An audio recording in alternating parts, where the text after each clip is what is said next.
First chapter है that is introduction to dhatus. Introduction to dhatus वो हम पढ़ेंगे। Basically before going to the dhatus under which categories dhatus के, जैसे कि मॉडर्न में अगर हम फिजियोलॉजी पढ़ेंगे तो that physiology is divided into the systems, right? Excretory system, respiratory system. तो ऐसे ही अगर आयुर्वेदिक फिजियोलॉजी की बात करते हैं तो दैट इज डिवाइडेड इनटू डोज, धातु एंड मल।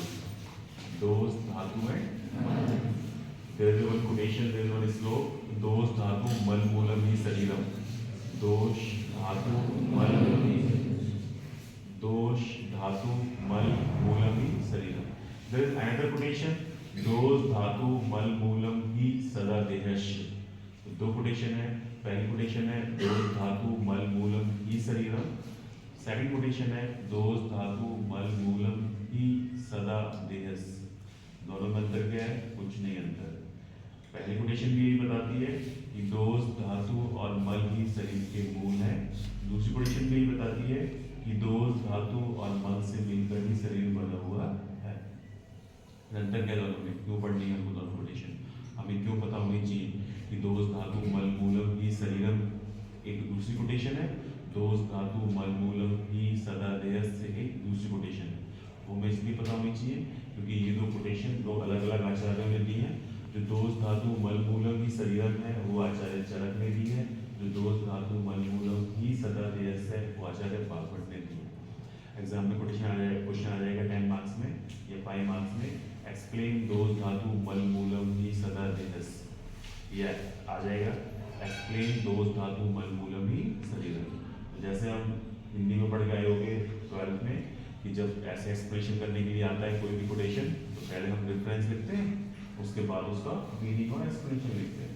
तो इसका जो रेफरेंस है दोष धातु मल मूलम ही शरीरम दैट इज फ्रॉम चरक संहिता, और दोष धातु मल मूलम ही सदा देहस्य दैट इज फ्रॉम स्थान हृदय सूत्रस्थान बागभट्ट ने। ठीक है, समझ आएगी पॉइंट? तो जैसे physiology is divided into system, ऐसे ही क्रियासाइड इज डिवाइडेड इनटू दोष, धातु और मल। तो ये तो हमें पता लग गया क्या कि धातु बॉडी का एक पार्ट है।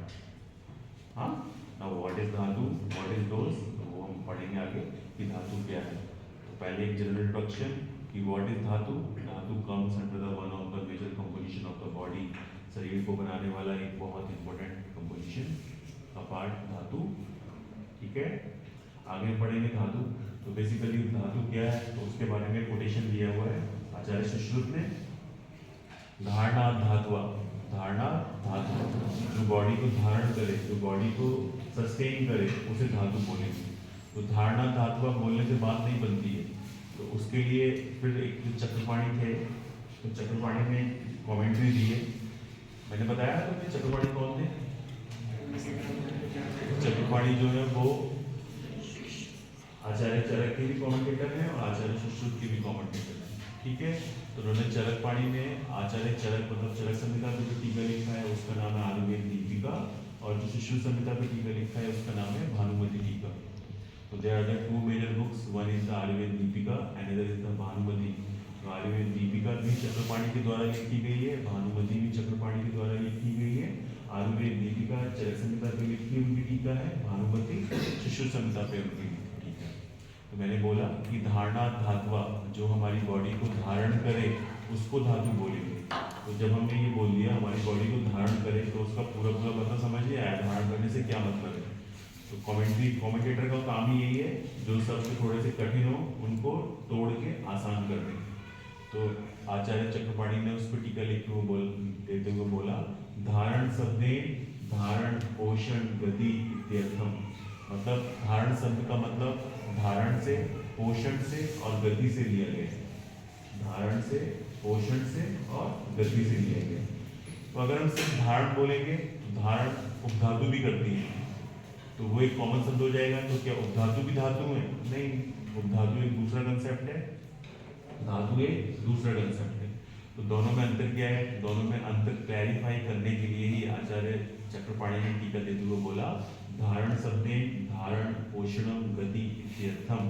कि धारण शब्द का मतलब धारण से भी लिया गया है, पोषण से भी लिया गया है और गति से भी लिया गया है। ये क्या है मतलब हम पढ़ते हैं।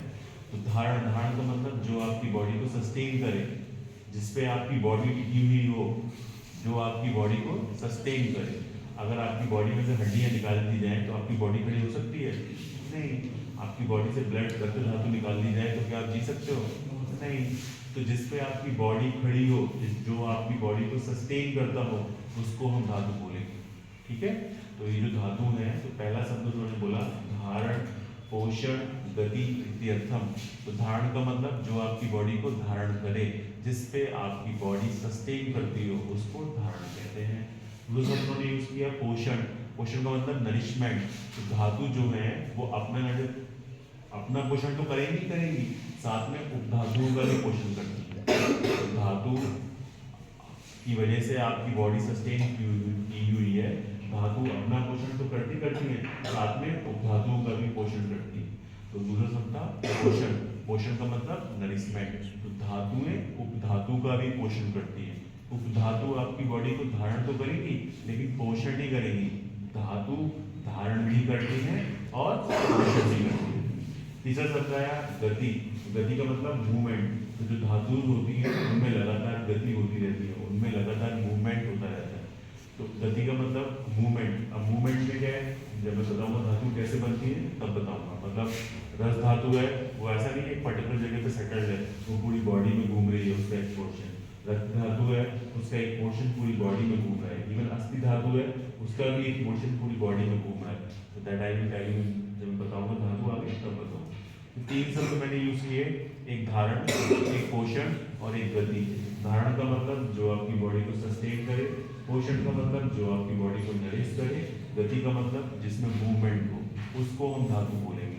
सिर्फ धारण शब्द धातुआ धातु नहीं। तो धारण, बेसिकली धारण का मतलब क्या है? धारण का मतलब धारण, पोषण और गति से। खुद का धारण करती है, जो उपधातु का पोषण करती है, और जिसमें गति लगातार होती रहती है, उसको हम क्या बोलते हैं? ठीक है। उसके बाद आया कि जो उपधातु हैं उनमें भी एक टर्म आया धातु, उप प्लस धातु। एक धातु और दूसरा उपधातु। तो धातु में धातु और उपधातु में भी उपधातु है। ठीक है। और जो आपके दोष है, दोष वो भी बॉडी को धारण करते हैं, क्योंकि आयुर्वेद की जो फिलॉसफी है उसमें क्या है कि जो आपकी बॉडी है वो वार्पिक कफ से मिलकर बनी हुई है। तो जैसे मैंने बोला कि आपकी बॉडी से हड्डियां निकाल दें, अस्थियां निकाल दें, तो क्या बॉडी खड़ी हो पाएगी? नहीं। आपकी बॉडी से रस धातु निकाल दें तो क्या बॉडी खड़ी हो पाएगी? नहीं। वैसे ही क्या आपकी बॉडी से वात दोष निकाल दें तो क्या आपकी बॉडी जिंदा रह पाएगी? नहीं। तो फिर उन्हें धातु क्यों नहीं कहते? तो उन्हें धातु इसलिए नहीं कहते, जो धारण करने का मेन काम है वो धातुओं का है, दोषों का नहीं। धारण करने का मेन काम है वो धातुओं का है, दोषों का नहीं। प्रधान कर्म, धारण कर्म किसका है? धातुओं का, ना कि दोषों का। तो इसलिए जो धातु शब्द है वो धातु के लिए यूज हुआ है, ना कि दोष के लिए। ठीक है। आगे हम पढ़ेंगे बॉडी में कितनी तरह की धातुएं होती हैं। तो बॉडी में 7 तरह की धातु होती है, रस, रक्त, मांस, मेद, अस्थि, मज्जा एंड शुक्र। तो बॉडी में 7 धातुएं होती है, रस, रक्त, मांस, मेद, अस्थि, मज्जा और शुक्र। और बेसिकली ये बनती कैसे है? तो ये सारी धातुएं आहार से ही बनती है। आपकी बॉडी में जो कुछ हो रहा है वो सब कुछ आहार की वजह से हो रहा है। आप जो खाना खा रहे हो सब कुछ उसी की वजह से डेवलप हो रहा है। अगर आप वेल नरिश षड्रग से युक्त भोजन कर रहे हो, बैलेंस डाइट कर रहे हो, तो balance diet, there is not a concept of balance diet in Ayurveda. Ayurveda में कहीं आप नहीं पढ़ोगे बैलेंस डाइट का concept, but there is a concept of shadras. 6 रस होते हैं और सब ने लिखा है कि 6 रस युक्त भोजन करना चाहिए। तो 6 रस युक्त भोजन मतलब मधुर भी आ गया, अम्ल भी आ गया, रबड़ भी आ गया, खट्टा भी आ गया, मीठी भी आ गया और रसायन भी आ गया। और इन 6 रस के युक्त जो भोजन करता है वो व्यक्ति हमेशा हेल्दी रहता है। आयुर्वेद में बैलेंस डाइट का कंसेप्ट नहीं है। आयुर्वेद में क्या कंसेप्ट है? षड रस युक्त भोजन। तो अगर एक ऐसी थाली, ऐसी प्लेट जिसमें 6 रस हो, 6 रस मतलब करेले से लेकर मिठाई तक हो, तो वो अपने आप में बैलेंस डाइट है। तो आयुर्वेद में कोई बैलेंस डाइट का कंसेप्ट नहीं है, लेकिन आयुर्वेद में क्या कंसेप्ट है? षड रस का। तो अगर कोई थाली जिसमें 6 रस होते हैं वो अपने आप में एक बैलेंस डाइट है। ठीक है। तो जो आप भोजन करते हैं उसी भोजन से आपकी बॉडी में धातु बनते हैं, उसी भोजन से मल बनता है और उसी भोजन से दोष बनते हैं। तो धातु बॉडी में बेसिकली आई कहाँ से? आहार की वजह से। कहाँ से? आहार की वजह से। तो जब भोजन का डाइजेशन होता है तो दो भाग बनते हैं, एक अच्छा वाला भाग और एक गंदा वाला भाग। अच्छे वाले भाग को हम संस्कृत में सार भाग कहते हैं। क्या कहते हैं? सार भाग। और एक गंदा वाला भाग बनता है जिसको हमारे वेद में पित्त भाग कहते हैं। तो जो सार भाग है वो एब्जॉर्ब हो जाता है और एब्जॉर्ब होने के बाद रस, रक्त, मांस, मेद, अस्थि, मज्जा, शुक्र, सात धातुओं का पोषण करता है, निर्माण करता है। ठीक है। उसके बाद आया कि इसकी जो ओरिजिन होती है धातुओं की वो होती कैसे, तो धातु की ओरिजिन कैसे हुई उसके बारे में एक कंसेप्ट है, थ्योरीज है। उस थ्योरी को न्याय कहा जाता है। क्या कहा जाता है? न्याय। तो न्याय मतलब एक प्रिंसिपल, एक कंसेप्ट, एक थ्योरी। तो ऐसी आयुर्वेद में 4 थ्योरी हैं जिसके बेसिस पे समझाया गया है कि धातुएं आपकी बॉडी में कैसे बनती है। ये 4 थ्योरी कौन कौन सी हैं? तो वो 4 थ्योरी का नाम है, पहली थ्योरी का क्षीर दधी न्याय, दूसरी थ्योरी का नाम है केदारी कुल्य न्याय, तीसरी थ्योरी का नाम है खले कपोत न्याय, चौथी थ्योरी का नाम है एक काल धातु पोषण न्याय। बेसिकली व्हाट इट इज, तो ये प्रिंसिपल हैं, ये कंसेप्ट हैं, ये थ्योरीज हैं जो ये बताती हैं कि आपकी बॉडी में धातु बनती कैसे है। तो पहली थ्योरी है क्षीर दधी न्याय। क्षीर दधी न्याय इसका मतलब क्या है? इसका मतलब इसके नाम में ही छुपा है।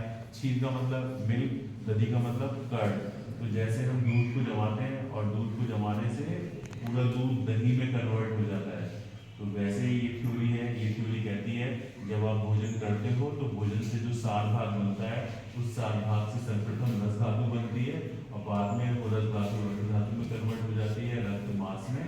फिर से भोजन करोगे फिर से सार भाग बनेगा, रस, रक्त, मांस, वही प्रोसेस लगातार चलता रहता है। तो क्षीर का मतलब मिल्क, दधी का मतलब कर्ड। तो क्षीर दधी न्याय, तो क्षीर दधी न्याय का जो कंसेप्ट है वो ये कहता है जिस प्रकार दूध से दही बनता है उसी प्रकार जो धातुएं हैं वो धातुएं एक धातु से दूसरी धातु का निर्माण, दूसरी से तीसरी का, तीसरी से चौथी का, चौथी से पांचवी का, इस प्रकार सातों धातु का निर्माण होता रहता है। अब इसमें एक ड्रॉबैक आया कि अगर ऐसा होता, क्या होता कि एक धातु पूरी धातु में कन्वर्ट हो जाती, तो अगर कोई व्यक्ति 20 दिन से या 15 दिन से खाना नहीं खाता तो उसकी बॉडी में रस और रक्त धातु की तो बिल्कुल कमी हो जाती, लेकिन ऐसा नहीं होता है। तो इसलिए ये थ्योरी फेल हो गई, इसलिए ये सिद्धांत फेल हो गया। तो क्षीर दधी न्याय क्या कहता है? क्षीर दधी न्याय ये कहता है, उन्होंने एक एग्जांपल देके बताया जिस प्रकार दूध में जामुन लगाने से सारा दूध दही में कन्वर्ट हो जाता है, उसी प्रकार आपकी बॉडी में जो धातुएं हैं वो धातुएं रस, रक्त, मांस में रेस्पेक्टिवली एक धातु दूसरी में कन्वर्ट हो जाएगी, दूसरी तीसरी में, तीसरी चौथी में। इसी प्रकार आपकी बॉडी में सातों धातुएं बनती रहेंगी और एक दूसरे में कन्वर्ट होती रहेंगी। लेकिन ये थ्योरी इसलिए फेल हो गई क्योंकि ऐसा नहीं होता है। अगर कोई व्यक्ति 20 दिन से खाना नहीं खाता है तो ऐसा नहीं है कि उसकी बॉडी में रस धातु या रक्त धातु पूरी एब्सेंट हो जाए, सिर्फ शुक्र धातु बचे, ऐसा नहीं होता है। इसलिए ये थ्योरी जो है वो फेल हो गई। फिर एक दूसरी थ्योरी, उसका नाम है केदारी कुल्य न्याय। केदारी कुल्य न्याय, केदारी का मतलब, इसका मतलब क्या है? केदारी कुल्य न्याय का मतलब कि जब हम खेत में इरिगेशन करते हैं, सिंचाई करते हैं, तो एक जगह इंजन चल रहा होता है और इंजन का जो पानी है वो छोटी छोटी क्यारियों के थ्रू पूरे खेत में फैल जाता है। तो केदारी का मतलब बड़ी नाली, कुल्य का मतलब छोटी नाली। केदारी का मतलब बड़ी नाली, कुल्य का मतलब छोटी नाली। तो जब इंजन जहाँ चल रहा है वहाँ एक बड़ी नाली है, फिर बड़ी नाली का 2 में डिवाइडेशन, फिर 3 में, 3, 4 में, ऐसे छोटे छोटे क्यारियों के थ्रू पानी जो है वो पूरे खेत में फैल जाता है। तो केदारी कुल्य न्याय, तो ये सिद्धांत क्या कहता है कि जहाँ इंजन चल रहा था वहां से पानी खेत के आखिरी पॉइंट तक पहुंच गया। कैसे पहुंचा? बड़ी नाली और छोटी नालियों के चैनल्स के द्वारा। तो ये सिद्धांत क्या कहना चाह रहा है? ये सिद्धांत ये कहना चाह रहा है कि जब आप भोजन करते हो तो भोजन करने से 2 भाग बने, एक बना अच्छा वाला भाग दैट इज सार भाग और दूसरा बना पित्त भाग। तो अब सार भाग से रस धातु कैसे कम बनेगी? क्योंकि आपकी बॉडी में 7 तरह की धातु वाल्मीज होती है। क्या होती है? धातु वाल्मीज। वो धातु वाल्मीज काम करती हैं और उनके काम करने से रेस्पेक्टिव धातु आपकी बॉडी में बनती है। तो ये क्या बोल रहा है सिद्धांत? यही सिद्धांत ये बोल रहा है कि जो अग्नि सबसे पहले काम करेगी, जैसे खेत में एक बड़ी क्यारी थी, इंजन जहाँ चल रहा था वहां के बाद जो पहली वाली क्यारी होगी उसमें पहले पानी भरेगा, जब वो फिल्डअप हो जाएगी तो दूसरी में भरेगा, फिर तीसरी में भरेगा, फिर चौथी में भरेगा, फिर 5वीं में। ऐसे ही खेत में जितनी क्यारी है उन सारी क्यारियों के अंदर पानी भर जाएगा। तो ये थ्योरी क्या कहती है? ये थ्योरी ये कहती है कि जब आपकी बॉडी में सारभाग बनता है तो रेस्पेक्टिवली पहले रस धातु अग्नि काम करती है, फिर रक्त धातु अग्नि काम करती है, फिर मांस धातु अग्नि काम करती है, फिर मेद धातु अग्नि काम करती है, फिर अस्थि, फिर मज्जा और फिर शुक्र धातु अग्नि काम करती है। और इस प्रकार रेस्पेक्टिवली रस धातु, रक्त धातु, मांस धातु, मेद धातु, अस्थि धातु, मज्जा धातु और शुक्र धातु का निर्माण आपकी बॉडी में होता है। क्योंकि छोटी कैरी पहली वाली कैरी की पोजीशन पहले है, इसलिए पहली वाली कैरी में पानी सबसे पहले भरेगा, लास्ट वाली कैरी की पोजीशन सबसे बाद में है, इसलिए लास्ट वाली कैरी में पानी सबसे बाद में भरेगा। दिस इज द थ्योरी कि पहले क्योंकि सीक्वेंस में रस धातु अग्नि है और लास्ट में शुक्र धातु अग्नि है, तो रस धातु का निर्माण पहले होगा और शुक्र धातु का निर्माण। लेकिन इस थ्योरी में भी ड्रॉबैक है। क्या ड्रॉबैक है कि अगर सपोज कोई एक पेशेंट है जिसकी हड्डियां कमजोर हो गई, जिसको ऑस्टियोपोरोसिस हो गया है ना, तो उसमें जब डॉक्टर उसको कैल्शियम की या मिनरल्स विटामिन जो भी देता है तो क्या होता है कि उसकी हड्डियों में सबसे पहले फायदा होता है। और ऑस्टियोपोरोसिस के केस में अगर कोई व्यक्ति कैल्शियम खाएगा, दूध पिएगा, सनलाइट पर रहेगा तो उसकी हड्डियां जल्दी स्ट्रांग हो जाएंगी। लेकिन अगर ये थ्योरी फॉलो करते हैं तो पहले रस धातु बनती, फिर रक्त बनती, फिर मांस बनती, फिर मेद बनती और फिर अस्थि बनती। लेकिन प्रैक्टिकली ऐसा नहीं देखा जाता है, इसलिए ये थ्योरी भी फेल हो गई। दूसरी थ्योरी थी, उसका नाम था केदारी कुल्या न्याय। ये न्याय क्या कहता था, ये कंसेप्ट क्या कहता था, तो इन्होंने एक एग्जांपल देके समझाया जिस प्रकार खेत में पानी चलता है तो बड़ी क्यारी से छोटी क्यारियों के थ्रू पूरे खेत में सिंचाई हो जाती है, उसी प्रकार आपकी बॉडी में जो धातु अग्नि है उनकी जो पोजीशन है वो रेस्पेक्टिवली रस की पहले है, फिर रक्त की है, फिर मांस की है, फिर मेद की है, लास्ट की शुक्र की है। तो अपनी पोजीशन के हिसाब से वो पहले रस धातु बनती है, फिर रक्त बनती है, फिर मांस बनती है, फिर मेद बनती है। लेकिन अगर सपोज किसी प्रैक्टिकली क्लिनिकली हम देखते हैं, अगर एक अस्थि क्षय का पेशेंट है और उसमें हम कैल्शियम खाने के लिए देते हैं तो सबसे पहले अस्थि धातु का नरिशमेंट होता है, इसलिए ये थ्योरी भी फेल हो गई। तीसरी थ्योरी आई, उसका नाम है खले कपोत न्याय। खले कपोत न्याय वो थ्योरी क्या कहती है, वो थ्योरी ये कहती है, उसका वर्ड पे ध्यान दो। खले, खले का मतलब खलियान, फील्ड, कपोत, कपोत का मतलब कबूतर। तो उन्होंने एक एग्जांपल दिया कि जैसे सपोज फसल कटी और फसल कटने के बाद खेत में फसल पड़ी हुई है और एक कबूतर का घोंसला बहुत दूर है बाहर, तो वो कबूतर जितनी दूर होगा उतनी दूर उसको टाइम लगेगा आने में, फील्ड से वो दाना लेगा और फिर वापस अपने घोंसले में जाएगा। अगर वो कबूतर यहाँ पे था तो जल्दी आ जाएगा, अगर वो कबूतर इतनी दूर बैठा है तो उसको ज्यादा टाइम लगेगा। तो ये जो थ्योरी है खले कपोत न्याय वो ये बताती है, खले का मतलब खलियान, फील्ड, कपोत का मतलब pigeon, the distance between the field and pigeon. तो जिस प्रकार एक कबूतर का घोंसला अगर खेत से खलियान से ज्यादा दूर है तो उसको दाना लाने में और ले जाने में ज्यादा समय लगेगा, अगर कम दूर है तो उसको दाना लाने में और ले जाने में कम समय लगेगा। दाना लाना और ले जाना इसका मतलब क्या है, नरिशमेंट ऑफ धातु, नरिशमेंट ऑफ कबूतर।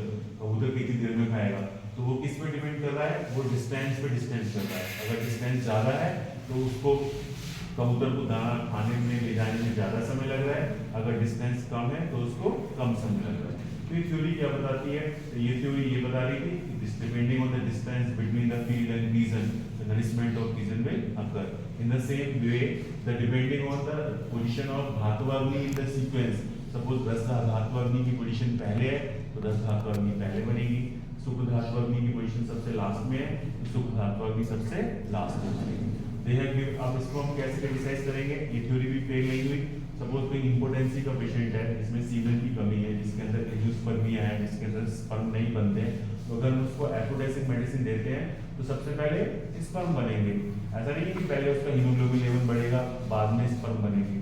तो अगर कोई एफ्रोडाइसिक, अगर कोई इम्पोर्टेंसी का पेशेंट है और उसको हम एफ्रोडाइसिक मेडिसिन देते हैं तो सबसे पहले उसकी बॉडी में स्पर्म काउंट बढ़ना शुरू हो जाती है। तो इसके बेस पे हम बोल दिए कि ये थ्योरी भी एक्सेप्टेबल नहीं है, ये थ्योरी भी फेल हो गई। अब एक चौथी थ्योरी आई, उसका नाम है एक काल धातु पोषण न्याय। एक का मतलब सिंगल समय, काल का मतलब समय, धातु पोषण मतलब नरिशमेंट ऑफ धातु। जैसा कि ये नाम अपने आप में बता रहा है, एक काल धातु पोषण न्याय। In single time there will be nourishment of all the 7 धातुस। एक काल धातु पोषण न्याय।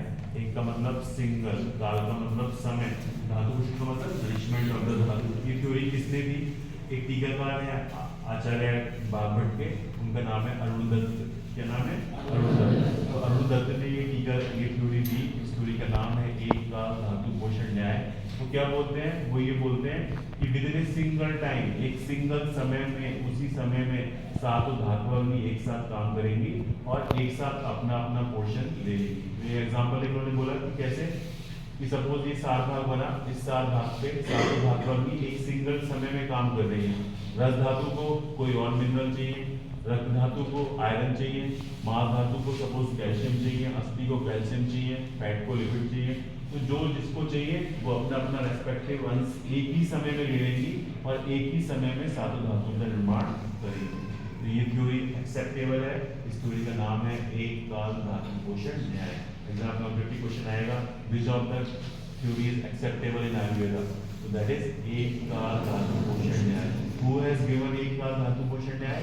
आचार्य अरुण दत्त ने एक काल धातु पोषण न्याय का सिद्धांत दिया। तो ये चार थ्योरी है जिसके बेस पे धातुएं आपकी बॉडी में कैसे बनती है ये समझाया गया है। वर्ड समझ आया? दिस इज धातु पोषण न्याय।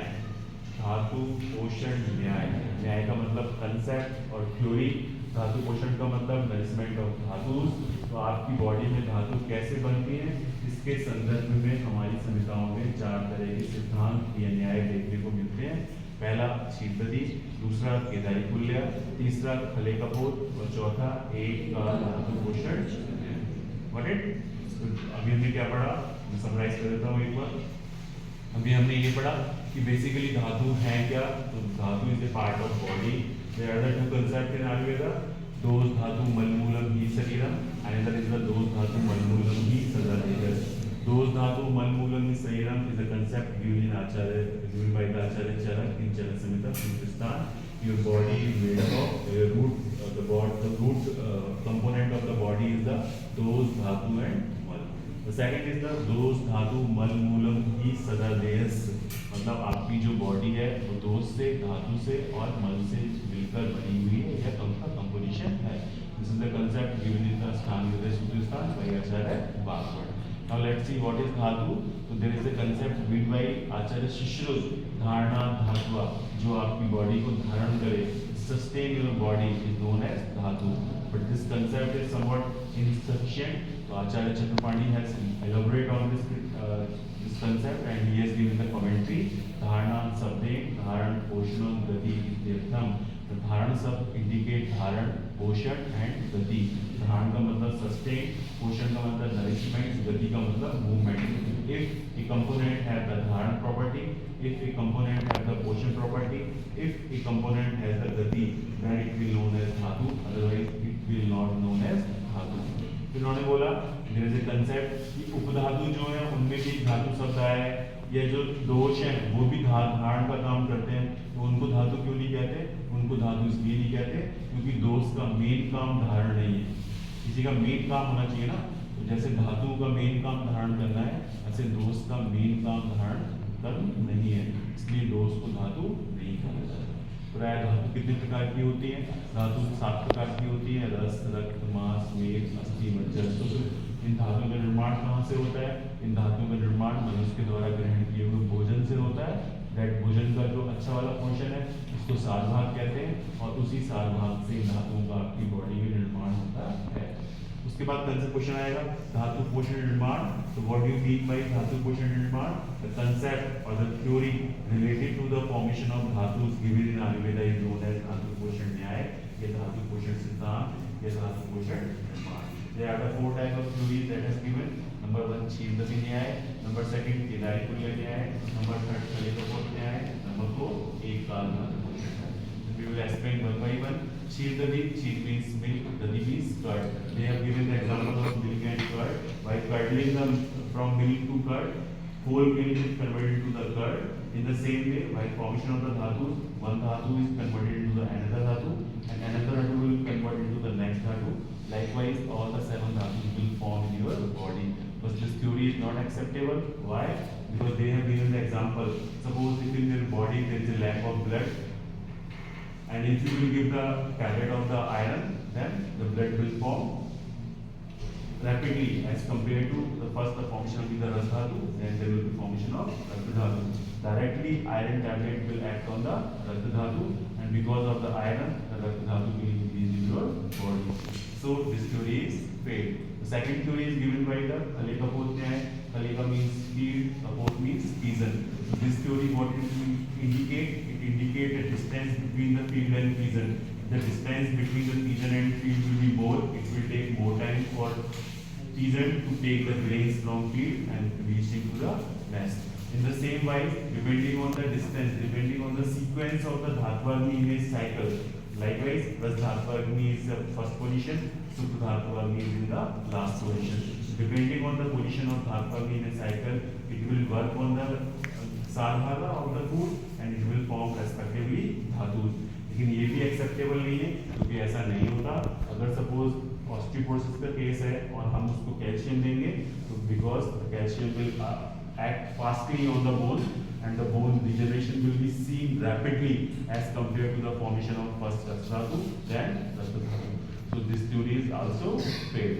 The third theory is the Kedari Pulya Nyaya. The Kedari Pulya Nyaya, the word indicates Kedari and Pulya. Kedari means badi nali, Pulya means choti nali. While irrigation to a field, the water reach from each part of the body from the source through the means of small and large channels. So these small and large channels, how they will form depending on their position. If the channel's position is near to the source, it will form, it will reach the water, it will get the water rapidly as compared to the another channel which is away from the water source. So this theory is also not acceptable. We have given the example of Supta Dhatu. In case of the impotency, if the person will be given a aphrodisiac medicine, the sperm count will increase rapidly. Otherwise, according to this theory, the first Ras Dhatu will form, then it will convert into the Rakta, then Mas, then Tail, and lastly it will form the Supta Dhatu. But this theory is not acceptable because it does not occur here, it does not seem in the practice.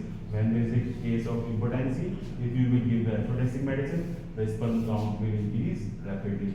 And which theory is acceptable in Ayurveda? That is Ekal Dhatu Poshan Nyaya. This theory is given by Acharya Arundatta. Who was Arundatta? Arundatta was the commentator of Acharya Bhagavad. And what this theory says? This theory says कि Ekal मतलब single time. Single time मतलब 1 minute या 2 minute नहीं. Single time मतलब एक perfect एक particular time, उस time frame में ही सारी धातु अपनी आपकी बॉडी पे एक साथ काम करेंगी और अपने अपने रेस्पेक्टिव पोर्शन को ग्रहण करके अपनी अपनी रेस्पेक्टिव धातु जो है बॉडी में बना लेंगी. This theory is acceptable in Ayurveda. Sometime the question will come in the exam 10 marks. Explain धातु पोषण न्याय. व्हाट इज न्याय? न्याय मींस कंसेप्ट और थ्योरी. व्हाट इज धातु पोषण? नरिशमेंट ऑफ धातु. जो थ्योरी धातु के नरिशमेंट से संबंधित आयुर्वेद में दी गई है उसको आप धातु पोषण न्याय कहते हैं.